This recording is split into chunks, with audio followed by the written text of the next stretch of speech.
Hi guys, I'm Shmee. Hello to you. Welcome back to the channel and welcome to the Aston Martin stand at the Geneva Motor Show, where we have quite a few things to take a look at, including this car lurking right behind me, the new Valkyrie AMR Pro. This has 1,100 horsepower and it only weighs 1,000 kilos, 25 of them for the track. We'll have a proper look around that. We'll also check out the new Lagonda, the Vision Concept. It's lurking at the back of their new stand here at the show. Pretty exciting things for the future, the electrification and autonomous driving for Aston Martin, as well as their range of modern cars for the road, the new Vantage Gte car as well. So let's get started and take a look at the Valkyrie AMR Pro. I'm sure that the Valkyrie needs no initial introduction. The project between Aston Martin and Red Bull Racing to create the most radical racing machine they can that still wears a number plate. But this is the world debut, the premiere, the first look at the AMR Pro version, when road regulations and requirements are removed and the car can be completely created as a track-only complete weapon, to be honest. Just look at this car, based around the teardrop tub in the centre. It has the most radical aerodynamics you've probably ever seen on a car. It's almost Formula 1 level, but with a closed canopy. We'll take a look around it though right now and talk about some of the details, because quite frankly, it's an absurd machine. It's going to have a 6.5 litre naturally aspirated V12, supported by hybrid assistance. This version, the AMR Pro for the track, will have 1,100 horsepower in total.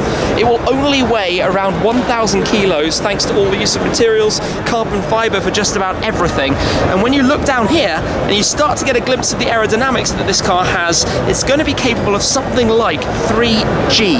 Just imagine what driving this is going to be like. Now, this is the concept model, but it is the first time we've been able to see it, and well, to be honest, I'm just trying to take it all in as we walk around and look at some of the differences with the road car. And obviously, right at the very front, you have that extended front splitter, the carbon fibre, almost tray-like shape sticking out underneath the front nose. The car is incredibly open and empty, but finished in the racing livery, the new lime colour with orange accents. But just look at how everywhere you go around the car, it's open and visible. And the doors only open from this height, the gull-wing up. You have to step in, climb on the seat to climb in the car. It's a two-person cabin, but very, very small and cosy when you're inside. Obviously, for the racing car, you have the racing fuel pump. It has this shark fin running down the length of the rear, ahead of this wing, which is extended and expanded beyond the regular Valkyrie, which honestly is just the most crazy, unrealistic car that's existed to date. The exhaust tips, those huge exhaust pipes actually, just back there, right in the centre underneath the double-layered wing, which is mounted to these huge end plates. It's a completely new world of aerodynamics. The engineering behind it, partnership with Red Bull, means Adrian Newey has been working on this car, on creating the Valkyrie, and inevitably when this goes and approaches test tracks and racetracks around the world, I'm expecting that it's going to be absolutely dominating and set some incredibly impressive performance times, laps and records wherever it goes. This is number 2, the concept, the project of the Aston Martin Valkyrie. And well, look, even it's just things that are completely different to normal. The lights that are on here, the final car is going to have a badge that is so thin it weighs next to nothing underneath the lacquer of the paintwork on the road car, that is. But this look underneath, you can just see the bottom of the cabin, the canopy for the drivers in the centre, but there is basically nothing else to it. The front splitter hangs down Formula 1 style.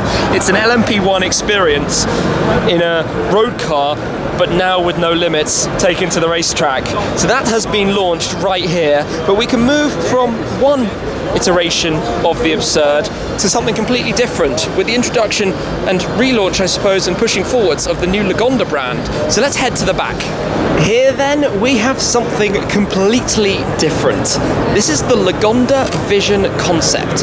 It's Aston Martin's idea of a luxury, fully autonomous electric future. So the Lagonda brand traditionally has been luxury saloon vehicles. It's being used now for the world of electric within Aston Martin, a sub-brand if you like. You see design and styling cues and features that are Aston Martin in nature or familiar from Lagondas of past. The previous was the Lagonda Taraf, their luxury platform car based on the platform of the Rapide. This though offers something completely different, as you're going to see right now when we can see inside and the interior of the car, swathed in completely unusual materials, even silk, but the wool carpets you can see, and front seats that spin around to give an encompassing feel inside and aid obviously the feel of the interior. But this is a potential level 4 autonomous vehicle, so still with a fixed steering wheel and pedals to control the vehicle by the driver, the occupants of the car, but with the option of self-driving and learning in the future. Around the rear it has that dramatic protruding leading edge that we're familiar with, again part of the design of Lagonda's, and the new logo you can see as well being worn on the back there, Lagonda. So this is a big thing for the future with Aston Martin, where they're going to be heading with, well, this car and the future Lagonda models that come. I mean, this is aiming at 2021, but there will also be other variants, potentially a coupe, potentially an SUV as well to follow. A lot of exciting things going on for Aston Martin, but in concept form there'll be things that potentially won't necessarily make it. For example, the cameras instead of the door mirrors that the car has, and it's just a generally quite unusual look and shape. It's obviously a very large car, extended long wheelbase and size, but that comes in partnership with luxury. So this is complete polar opposite of the Valkyrie AMR Pro that we've been looking at. I think the front end design, the way the headlights move down into the grille with the floating Lagonda logo is quite a nice styling cue.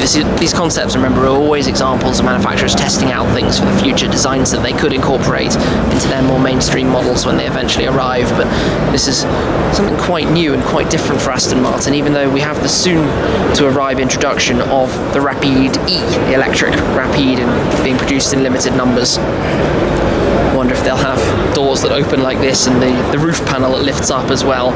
No doubt this gives you a very, very strong feeling of airiness inside the cabin, and you see the lighting and interesting design study experiments they've been going with to create this.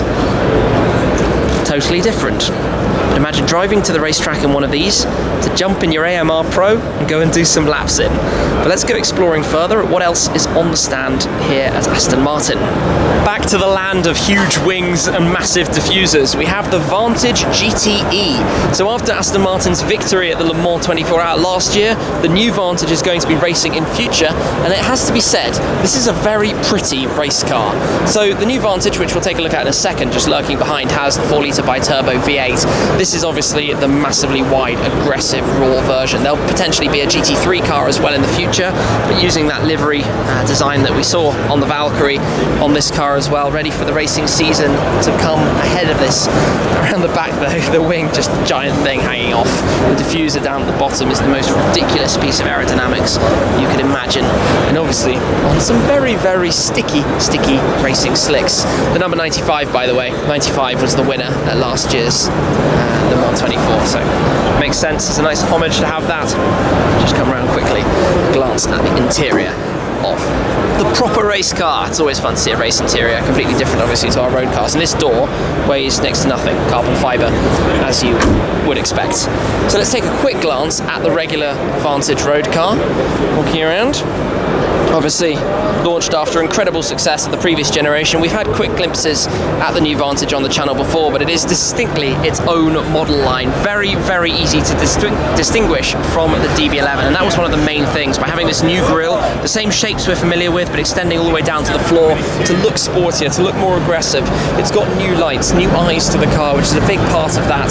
Just come around and have a quick glance at the interior as well, inside the new Vantage. You can see it's again designed exclusively for this car, just completely updated versus the previous model. But one of my favourite angles is actually to see the car from the very back. I think it looks incredibly smart, the way the top edge line goes over the spoiler and down, matching the diffuser line at the base of the car. Perhaps it could do with some slightly larger exhaust tailpipes, but it has the aggression and sportiness, and I think it's very, very pretty when you look at it from that angle. Also on the stand we have the new DB11 Volante. The DB11 now comes with two engines, the bi-turbo V8 as well as the bi-turbo V12, but the Volante hasn't really been seen all that much up to this point.